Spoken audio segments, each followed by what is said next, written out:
back to this week's episode of Adult Tea. Thank you all so much for tuning in. This week we have another special guest. Hello everyone, my name is Monica Holmes. I am a lead preschool teacher with Urban League Head Start in St. Louis, Missouri, and I am happy to be here. And we're so excited to have you here. So just to kind of keep continuing on that discussion about coronavirus, because it's just... Oh, I have something to add. Oh, sorry. I'm sorry, Maria. Yes, I'm sorry. They do this to me all the time. I know. Maria, is there anything that you would like to say before we get started? One, I am super, super excited about this guest, you guys. This is actually one of my sister's friends. I have known her for at least over a decade. So she knew me when, okay? Y'all didn't know me just for fun. And so I'm really happy that we have her on the show. All right, so let's get started. Everything that has been said. For our first topic, we're going to talk about the adjustments that teachers have been having to make because of coronavirus. So, Monica, can you start off by letting us know, like, how has it been adjusting as a teacher, having to teach during a time period like this, because it's pretty difficult? Okay, so I'll be honest. At first, I was a little skeptical. I was thinking like, oh my goodness, everything is going to be different. I have to switch up my routine. I really didn't know like which direction it would take me. But as I kind of, got into like the road with everything, I actually like it. Yeah. I'm actually enjoying it much better. There are a lot of things that I had to, adjust in my classroom as far as like the setting. First of all, I had to get rid of many materials in my classroom because, I am a preschool teacher. Mm-hmm. So it's pretty much like free play with the children. They have like access to everything. But I did have to inform them that, this year it will be slightly different. You guys can't necessarily play with each other because we have to make sure that you all are safe. They are not enforcing like the mask with the younger kids because let's be honest, these kids are preschoolers. They are 3 to 5 years old. Can you really expect a child this young to keep a mask on? Like, it's so difficult. I have a daughter and she's 3. She's in preschool. She actually attends school where I teach. So it's very difficult with her, maintaining a mask on. So of course, I don't expect other children to do that. Some things that I have done in my classroom is I've put tape, like different color tape on the floors just to like confine the settings and stuff to let them know like this area is for this area is for that. Unfortunately, you guys cannot play in the same area. Right. And also this year I did something a little different. I grouped my children with different color tape. I have blue tape in my class. I have red tape and I have orange tape. So we have the orange group, the blue group, the red group. And that actually works pretty well with the routine. And it kind of gives them a little sense of unity as well. Like, okay, we're not together, but we're still together, Right. So, and it just works for me. We are the Red Robins. My classroom is called the Red Robins. So I also put like little red birds on the floor just to get that space. Like, you cannot be as close to your friends just to practice social distance. Right. They've been really learning it and they've actually been doing a pretty great job at it. So each week, we haven't really been in school that long. We started after Labor Day, but so far they have been done. They've been rocking it. So each week, I'm praising them like, y'all are the best, so they've been doing a really great job. And I'm just so proud of them because honestly, I thought this was going to be a whole mess because it was a mess when we first started.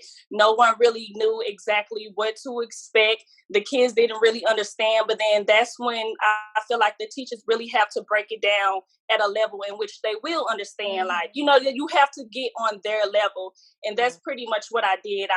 And you also have to be a really great role model. I cannot tell you, to practice social distance if I'm just all in your space. You know what I mean? So I give them the words to use if they don't have it. Sometimes if they feel like a friend is too close, I tell them it's okay to tell your friend, please give me space, just being respectful about it. And like I said, they've been doing really great. So whoop, whoop. I have a question about, so in terms of the color tape, so was it any kind of system that you used to like kind of determine who's in what group? Was it based on your favorite color, or was it just completely random?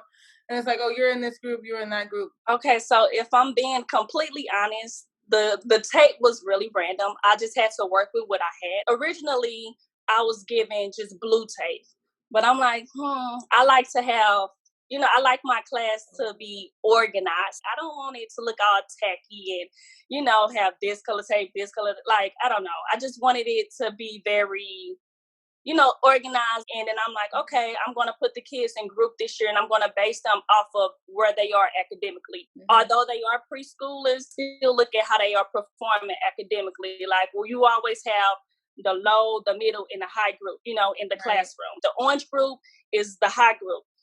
These are my junior kindergartners. They will be transitioning to kindergarten next fall. Mm-hmm. And then the red group is the middle group. It's like, they're right here, but they still need, a little bit more practice. Mm-hmm. And then I have the low group. The low group are my babies. Those are the 3-year-olds or, the early 4-year-olds. So that's how I did it. This year, they actually, we only have 10 kids in the classroom. That's good. That's going to be one of my next questions. Versus 17 kids. So the 10 kids, obviously they are getting that in-person education. And then the 7 kids, they are expected to do it virtually. So, and it just works so well because I have noticed such a great like a really big difference, especially with behavior. Like, I feel like the kids are a little bit more calm now that I do have a smaller group. You don't really have as many distractions. Everyone, they're just up and ready to learn. And then most of my kids are like returning students. I teach preschool, so you get the 3, 4s, and 5s. So I had some kids since they were 3 years old, and now they're on their last year, right. Which is great because they know how I am. They're familiar with everything. They are familiar with the routines. So they're pretty much my leaders in the classroom, so I don't really have to worry about that. I only have 2 kids who are new, but they are still, overall, they are adjusting very well and becoming very acquainted to the routine. So, like I said, so far it's been easy breezy. That's good. No, actually, that's good to hear. And there was one thing that I wanted to note when you mentioned about being a role model, like setting the example to the kids, because that's so important. I was talking to someone who their kid is in high school, and he was telling her, like, we're all doing what we're supposed to do. We're practicing social distancing, but the teachers are like congregating in the hallway without their mask on. Like, they're just talking to each other. And it's like, how can you expect for the kids to, wear their mask all day in the class when luckily for you all, you don't have to have the kids wear the mask, because that is difficult. That's like a news article that I read where this 18-month-old baby, they tried to put a mask over the baby and they end up kicking the parents off the flight because the baby just couldn't take it. Like, why would you do that? And so It's just, we can't expect that from 3, 4, 5-year-olds to be able to wear a mask all day. But just in, an example of the older kids being able, to do that, but then the adults not setting the example. Exactly. And my thing is, I'm actually shocked to hear that you're shocked and impressed to hear that your kids are doing so well with the social distancing, because I teach adults. They don't want to social and they walk up to me and I'm like, wait a minute, with their computer, like, can I show you this? And I'm like, actually, no. I'll come, you sit at your computer there, I'll come to your computer. So it's actually really impressive. And just to make sure that I understood you correctly, you said that you have some students that are online, or are all of your students in the physical classroom? Yes, we do have those remaining children who are not in the classroom. Yes, they will engage in virtual learning if they choose to. So they gave them an option. That's very interesting. So do you feel like, are there more kids who decided to take that online option, or were there more kids who are in the class? Well, you said you have 10 kids in the class, and so last year you had 17 kids. So is it that 7 kids? And are they older children? The age difference, it varies. Like I said, I'm preschool, so it's 3 to 5-year-olds. Like my job, they did a first come, first serve in the classroom because, at first there were many people who wanted, to be in person, especially with their work schedules and everything.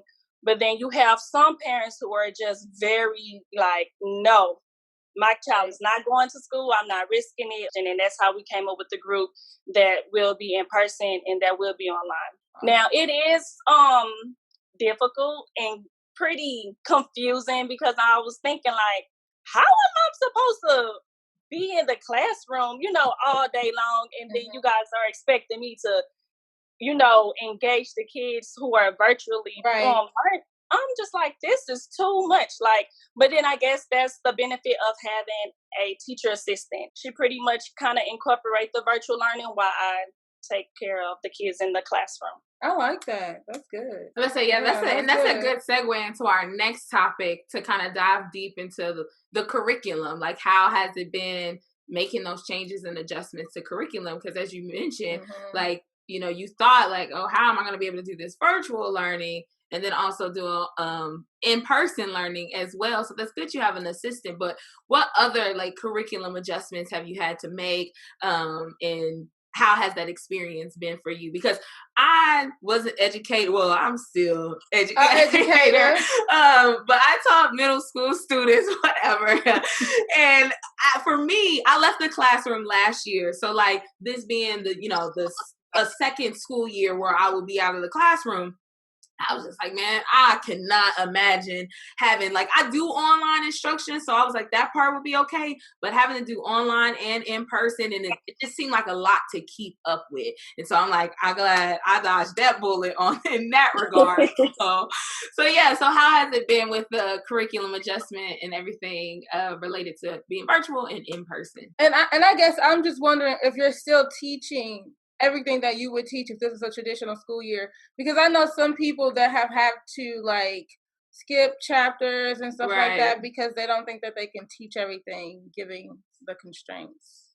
Okay, so if I'm being honest, I've always been a teacher who just strongly believe in I will do what I can, and with that being said, I will do the best that I can do. You know what I mean? So but one thing I can say is, as far as like the curriculum and stuff, I had to become more structured because the kids are, like I said, we are practicing like that social distance. So I can't do everything in like a large setting like circle time, of course, I still do circle time. However, they did take the carpet out of all the classrooms. So now the children do sit on the pillows, and circle time is that time is very meaningful because then that's when we get our social emotional curriculum in, and then we, I pretty much go over everything that's of what is expected, as far as the things that we are going to study. We have different studies that we do, so we have to follow them, and sometimes those studies are like a month long, which I'm not a fan of because, like I said, if my child, like if I have the students who are catching on, okay, it's time to go to the next thing, it's time to go to the next level. Like even though my they are so young, I feel like they are so underestimated about what they can do, and I just feel like preschool is so undervalued. Like no one really understands how critical it is. Like these are the most important years in their lives, and I feel like we set the foundation for all future learning. So if you're not really taking it seriously, then it's like whatever. But to get back on the topic, like I said, I had to become more structured, like with my lessons and stuff, and I pretty much had to give them a time for, okay, we have a 10-minute window to try to get this done with you, a 10-minute window to get this with you, just because, I have to make sure that everyone is getting the same thing. And it also works, like I said, it's beneficial having my TA, because now I tell her, okay, I'll take this group, you take that group. We are all working on the same thing, but sometimes I have to readjust things based on that child's level. Like if I know you cannot do something, I'm going to push you, but I'm not going to overwhelm you, if that makes sense. Like I'm going to put it on a level in which I know that you would comprehend and that you would feel confident about doing, So, but other than that, like I do like that I had to transition to like a more structured type of learning for them, because honestly, I am a very structured teacher. Like, and I feel like that this is really like, I'm Head Start, so I'm giving you a head start of what to expect when you transition to kindergarten, so in kindergarten, you have to learn to sit and, and write your name or do whatever, do whatever work that they are assigned, that they assign you. So you have to get that in. Like, it's more so, but I still let them be a little free too. If you want to do your work at your desk standing up, that's fine. As long as you get the work done, I don't care. Right. So I think sometimes teachers put too much expectations on a child, because I know me, I can't even sit for a long time, So that's why I say, if you want to stand up, do your work, go right ahead. It's perfectly fine with me. You want to put this art craft together, go right ahead. As long as I can see that you are understanding, that you are understanding what we are doing. If you could say, oh, we made a zebra out of the letter Z, Z is for zebra, and I did it standing up, that's fine with me. Right. It's done. Exactly. So, I have no doubt that you're an amazing teacher. Right. The girl been wanting to be a teacher since I met her in the 6th grade. I've seen pictures of your classroom. It is very, very organized. It is very colorful. It looks like a welcome and exciting environment that a kid would just love to be in. So I don't doubt that at all. So I just wanted to give you props on that, because I know that. Thank you. Piggybacking off of the fact that some parents decided to choose for kids to be in the virtual learning. Some of them decided to be online. What parental involvement has there been in this process, and whether it's, aiding the students by being virtual, or, well, I don't know if parents can, because I know sometimes you can have parent volunteers, but with everything going on, I'm sure they don't, they're not allowing parent volunteers. So what aid or what parental involvement have parents been a part of your class with this? Because I can imagine they're like, I want to know what's going on and how things are operating. Has it been too much parental involvement? Still not enough? Right. So yeah, and also if they're not involved, because sometimes parents just don't know, right? And so what ways can parents kind of help, aid learning right now during this process where we have some students that are not even in school? Okay, so as far as the parental involvement, it's not where it should be, if I'm being honest, but I feel like you have to, think about all the different things that comes with virtual learning. You don't know these parents' work schedules. Right. You don't know if they have the materials at home to do such activities or whatever the case may be. And sometimes, and honestly, it's sad but true, but some parents really don't value their child's education. And like I said, especially like with those preschoolers, because they feel like it's not like they're in, like elementary just yet, but you do have preschools who actually are in the elementary setting, but they just feel like it's not really important because it's not a pass or fail type of thing. You know what I mean? As far as like with kindergarten, that's when you can actually fail a grade, and you have to repeat it until they feel like that you are ready to transition to the next grade level. But I don't know, like, it's like I said, I'm a teacher who just try to do what I can. I even give parents, my personal contact numbers. So I want you to be able to reach out to me, because I want to always ensure that I have effective communication. Like, sometimes I will reach out to them like, hey, is everything going on? What could I do to help? And I can give you tips and tools and resources, in which you can reach out to. But it has to be like, I feel like you have to want to do it. I can't want this more than you. Right. You have to do it.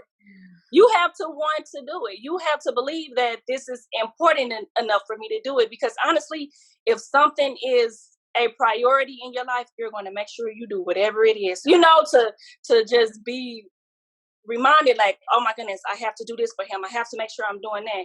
But then, like I said, I can't really say that or be like as biased, because like I said, I don't know the parents' circumstances. But for the ones who you do know, you're like, okay, you're just being a little lazy at this point. You know what I mean? Like, I'm being honest, but that's what it is. And I had to learn, and I'm still learning. Like, I care so much, about young children. So it's just like, I can only do what I'm here to do, and that's build positive relationships with my students, show them that I care and love for them, and teach them, and just help them be successful or prepare them for the next level. Other than that, like, I can't really do too much. And she's really being modest right now, because she does more than that.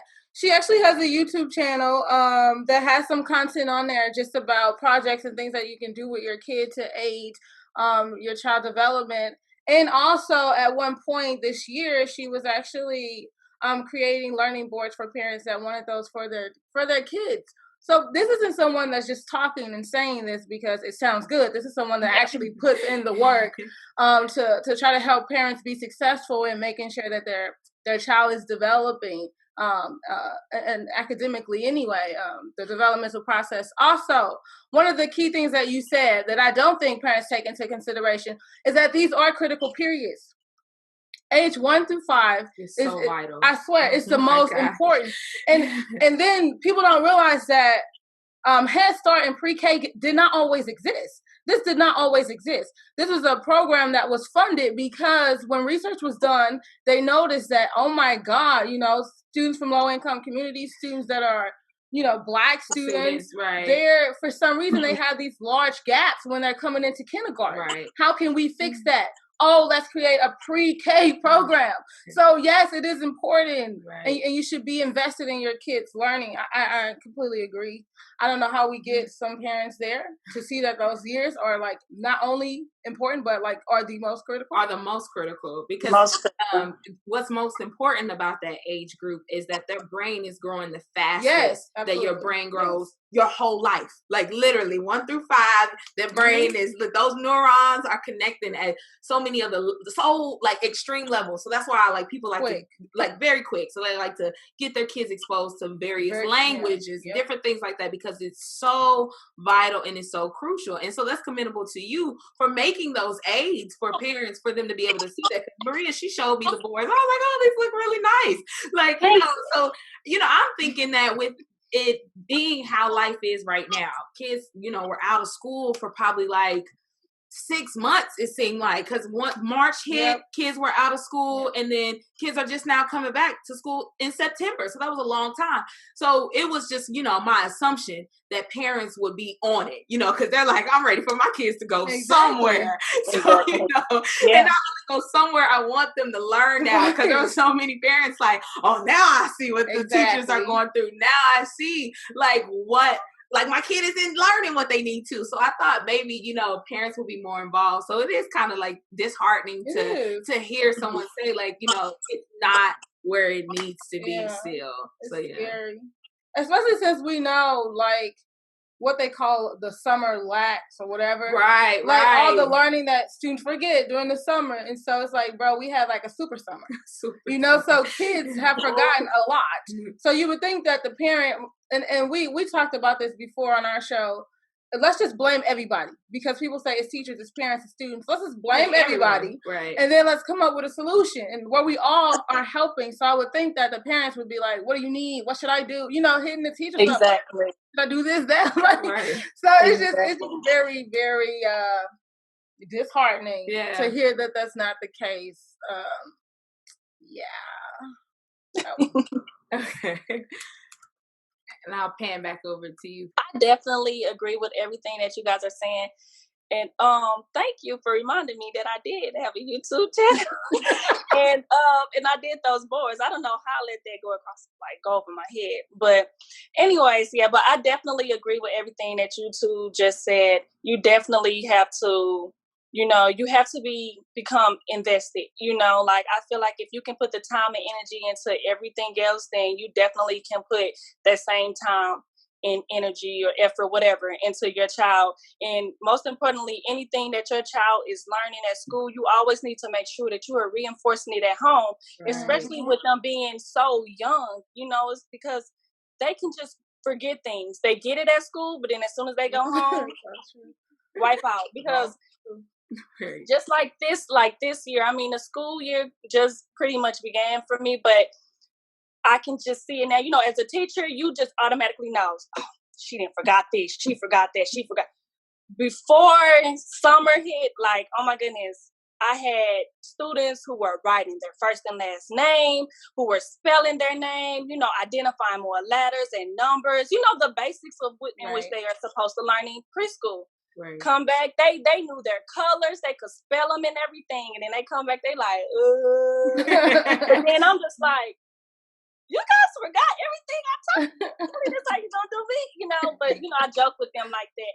Yeah. But like I said, I teach everything in a song because I think or most of everything, I should say, in the song, because the kids, they catch on to it, you know, they memorize it and they run with it, you know. So especially like important, like really important things that I really feel like that they should know, you know. I'm like, okay, because just sitting here talking to you, you know, you're not getting it this way. And that's why I love preschool too. I mean, it's pretty much like every grade level. You have to really learn your students, and that's when it comes. And then that's when the importance of like building that relationship comes in, with because you learn your students. Okay, Kelly, you know, she doesn't really enjoy sitting down on a carpet unless we're engaging in music and movement, or moving our bodies, or I'm being silly or goofy, you know. Okay, this child, he doesn't really like listening to stories, but I noticed when I put a little beat to it and rap this, you know, and kind of rap this book, they're just engaged, you know. So like I said, you just really have to go with the flow, and you have to be very flexible as a teacher, and just understanding that every child is different, and every child learns differently. So I totally agree with being able to combine learning and music together. It's so much more enriching for the child. Helps them to memorize things a lot more, because that's the same. I mean, 2 years of teaching, I had the same students from like 6th to 8th grade.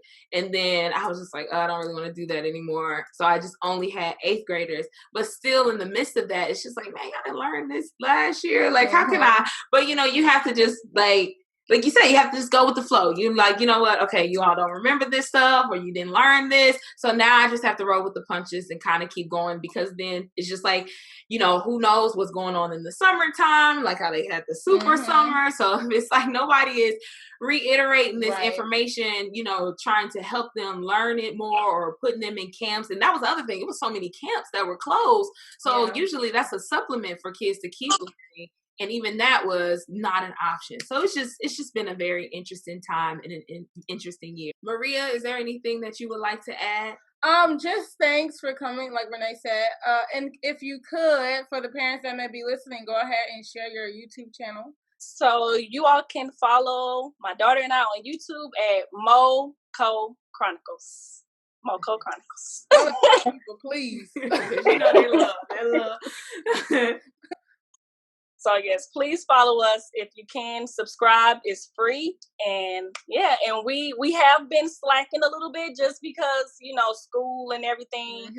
Like school has been, it's so hard being a parent, being a teacher, and then being a full-time student as well. So, but you know, when things slow down, of course, then Dakota and I, which is my daughter, we will definitely pick it back up, because she told me, Mama, I'm ready. Like, she's ready to start back engaging in those science experiments and everything. So, like I said, I do enjoy being the best role model that I can be, especially like with parents who may be single parents, you know, too, or just even if you're not a single parent, anybody can benefit from it, because it's always room to grow as a parent. And it's always, I might know things that you don't know, and maybe, you know, in the comments, you could tell me some things that I don't know, and we can all just learn and grow together. And that's what that channel is for. Nice. We also mentioned spell the channel for the people, just in case they don't know what you said, because they be acting a little crazy. So I'll spell them. Okay, I'll spell it. So it's MoCo Chronicles, MoKo space then Chronicles, CHRONICLES. All right. Thank you. All right, so with that being said, thank you all so much for tuning in this week. Remember, you can always catch this episode and all our old episodes on YouTube, iTunes, Spotify, Google Podcasts, Facebook, when we can remember. Right. And, don't forget to like our page on Twitter, like our page on Facebook.com/TheAdultT. Don't forget to follow us and comment, like, share, do all those different things on our Instagram and Twitter page at AdultT. Once again, thank you so much for listening. And you can also catch our shows on our website at AdultT.com. I don't know why I forgot about the website this time, but yeah. Please catch our website at AdultT.com. Thank you again, and we will catch you next week. Peace. Thank you. Thank you, Monica.